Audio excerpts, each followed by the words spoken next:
வணக்கம் உறவுகளே, இன்றைக்கி உங்கள் மகா கிச்சனில் தக்காளி துவையல் எப்படி பண்ணலான்னு பார்க்கலாமா? இது பண்ணுறது ரொம்ப ஈஸிங்க. டேஸ்ட்டு வேறு லெவலில் இருக்கும்.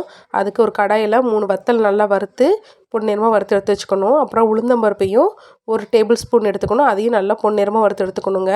அதுக்கடுத்து ஒரு சில தேங்காவையும் பொடுசாக நறுக்கி அதையும் பொன்னிறமாக வறுத்து எடுத்து வச்சுக்கணுங்க. அப்புறம் பார்த்திங்கன்னா சின்ன வெங்காயம் இருக்குல்ல, ஒரு 10 சின்ன வெங்காயம் அதையும் நல்லா உப்பு போட்டு வதக்கி தனியாக எடுத்து வச்சுக்கணுங்க. பொன்னிறமாக வதக்கிக்கணுங்க. அதையும் அது நல்லா வதங்கின பிறகு ஒரு 6 7 தக்காளி பழம் பொடுசாக நறுக்கி அதுக்கு தேவையான வதங்கிறதுக்கு தேவையான உப்பையும் போட்டு நல்லா வதக்கிடணுங்க. வதக்கின பிறகு அதையும் தனியாக எடுத்து வச்சுட்டு இதெல்லாம் ஆறின பிறகு நம்ம மிக்ஸி ஜாரில் போட்டுட்டு தேவையான அளவுக்கு உப்பையும் போட்டுட்டு நல்லா அரைச்சிக்கணுங்க. இந்த மாதிரி பதத்தில் அரைச்சோம்னா சூப்பராக இருக்கும். அது இட்லி தோசைக்கு சூப்பராக இருக்கும். அதுவும் சுட சுட சாதத்துக்கு இந்த துவையல் நல்லெண்ணெய் ஊற்றி சாப்பிட்டோம்னா செம்ம டேஸ்ட்டாக இருக்குங்க. ட்ரை பண்ணி பார்த்துட்டு சொல்லுங்கள். பாய்.